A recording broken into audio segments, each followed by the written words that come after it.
உங்களை மாதிரி தான், உங்களில் ஒருத்த மாதிரி தான், உங்க குடும்பத்தில் ஒருத்த மாதிரி தான், உங்க புள்ள மாதிரி தான், உங்க மகன் மாதிரி தான், உங்க அண்ணன் மாதிரி தான், உங்க தம்பி மாதிரி தான்.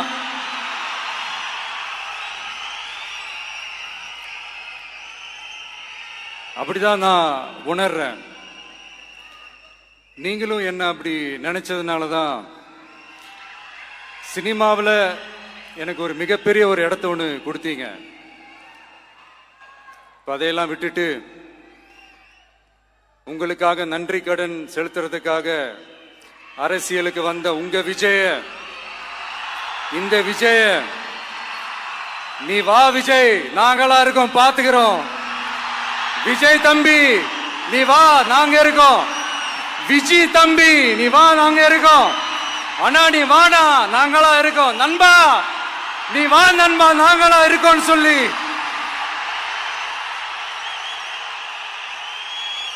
அவ்வளவு அன்பா, அவ்வளவு உறவா என்ன ஏத்துக்கிட்டீங்க. இந்த நேரத்தில் இதை நான் சொல்லணும்.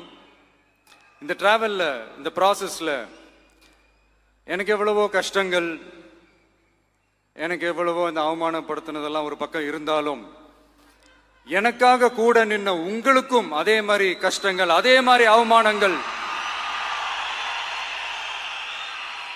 அதையெல்லாம் நீங்க பெருசா எடுத்துக்காம, அதையெல்லாம் நீங்க பொருட்டாவே எடுத்துக்காம, என்னோட வலிகளை, என்னோட வேதனைகளை உங்களோட தான் நினைச்சு என் கூடவே நின்னு இன்னைக்கு சி ஜோசப் விஜய் எனும் நான்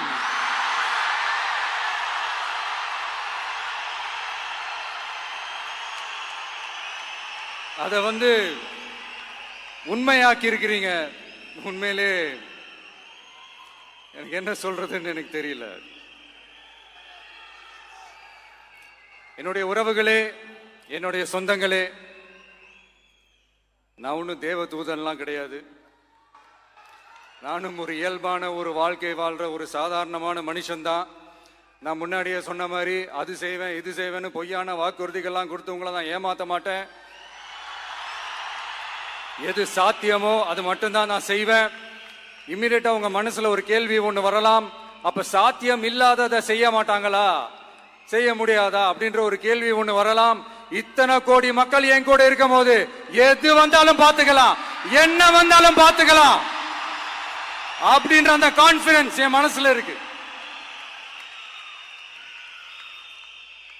இன்னொரு விஷயமும் நான் இங்க சொல்லணும். இன்னைக்கு நம்ம தமிழ்நாடு கவர்மெண்ட் இருக்கிற அந்த நிலைமையை பத்தி நான் உங்ககிட்ட நான் சொல்லணும். கிட்டத்தட்ட 10 லட்சம் கோடிக்கு மேல கடன் வாங்கி வச்சுட்டு போயிருக்கிற இன்னைக்கு அந்த தமிழ்நாடு அரசு இருக்கிறப்போ, கஜானாவை சுத்தமா தொடச்சி வலிச்சு வச்சுட்டு போயிருக்கிறப்போ, தூக்க முடியாத சுமையை ஏத்தி வச்சுட்டு போயிருக்கிறப்போ,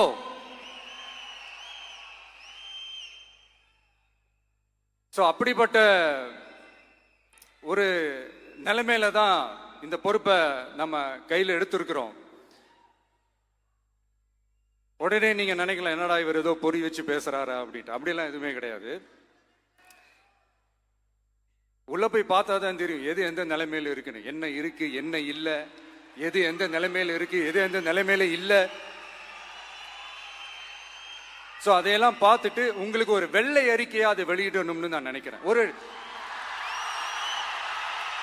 ஒரு டிரான்ஸ்பரண்டான ஒரு கவர்மெண்டா, அதாவது இன்னைக்கு நம்ம தமிழ்நாடு கவர்மெண்ட் இந்த நிலைமையில தான் இருக்கு அப்படின்றத உங்ககிட்ட சொல்லிட்டு I just want to take it forward from there. அதைத்தான் நான் முதல்ல செய்யணும்னு நினைக்கிறேன். தமிழ்நாடு பொறுத்த வரைக்கும் இப்போ யாரையாவது போய் ஏதாவது சந்திக்கணும் அப்படின்னா இந்த மூஞ்ச மூடிக்கிட்டு போய் சந்திக்கிறதோ, என்ன இந்த மறைமுகமா உங்களுக்கு தெரியாம போய் சந்திக்கிறதோ அப்படியெல்லாம் நான் செய்ய மாட்டேன். எதுவா இருந்தாலும் வெளிப்படையாக ஒளிவு மறைவு இல்லாம தான் நான் செய்வேன். இவ்வளவு பெரிய ஒரு பொறுப்பை என் கையில கொடுத்துருக்கிறீங்க. அதே நேரத்தில் எனக்கு கொஞ்சம் அவகாசமும் நீங்க கொடுக்கணும்னு நான் ரிக்வெஸ்ட் பண்ணி கேட்டுக்கிறேன்.